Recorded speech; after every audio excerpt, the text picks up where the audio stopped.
When learning to draw, most people would recommend that you draw from life. When you draw from life, you see things in 3 dimensions. You're not just drawing off a photo out of a book. So I would recommend anytime you get a chance, sketch from life. And that can be anything from objects that you have around the house, just any simple thing like a spoon or a toothbrush or a cup or whatever. Doesn't matter, just sit down and sketch it. Or you can go out and sketch from life. This is an old sketch from 1996 from a canoe trip I was on, and I just sketched it one evening at the campsite. The canoe sitting in the lake. I did it with a black ballpoint pen. I think when you're just starting to draw, the main purpose is to get out and do quick sketches. And small books like this are good because you don't have to fill up a large page. And these can also act as journals if you want to record your activities or your trips that you're taking.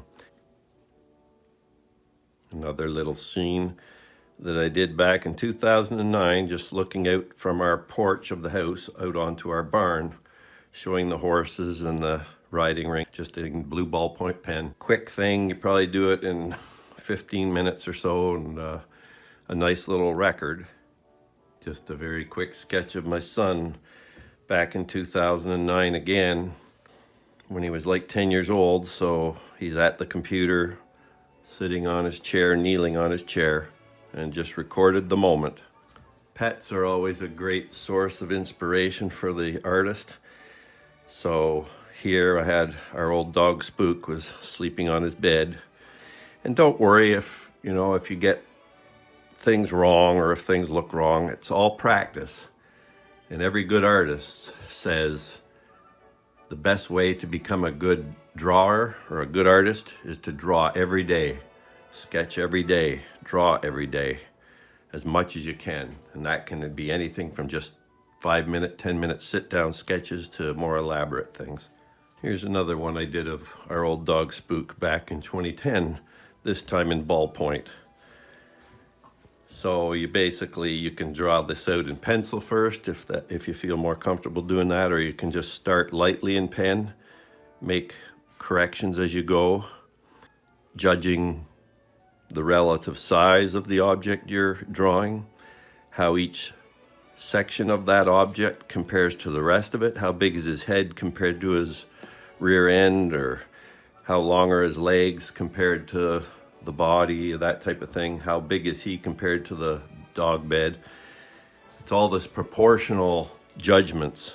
Here's an old field sketch I did from way back in '81, where I used to live, or where my parents used to live at this time. We lived up in the Ganaraska forest area with the Oak Ridges moraine, so we had the nice sandy hills right up behind our house. We had the hydro towers behind our house. And this shows February 22nd and the little bits of snow kicking around in the valleys of the hills.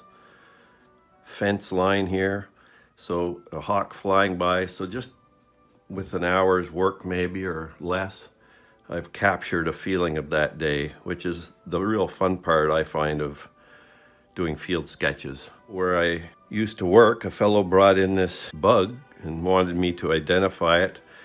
So I actually did a sketch of it and put in some descriptive notes about the coloration, the shape, and the general design of the insect, mainly color notes, and basically what it eventually turned out to be, a mantis fly. And then I just had a note here about who brought it in and when, way back in 1995, 26 years ago.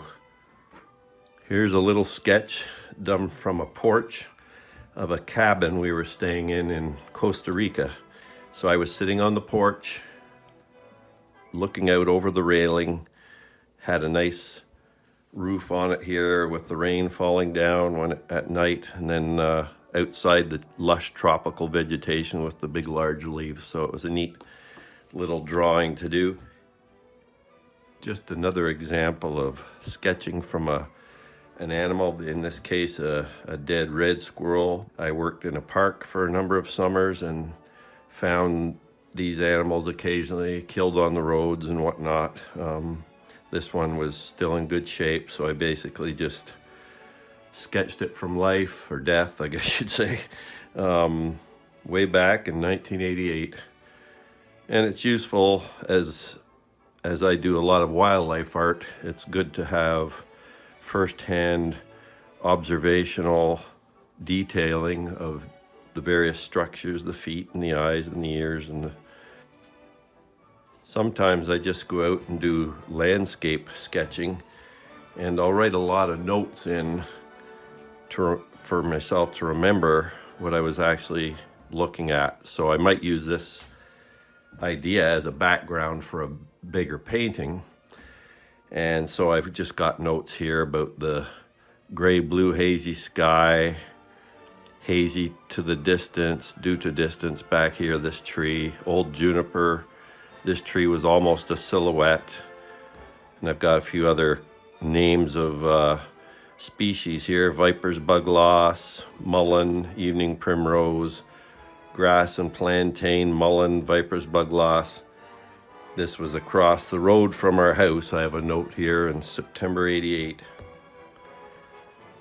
This is a bit more of a finished pen sketch of a peregrine falcon.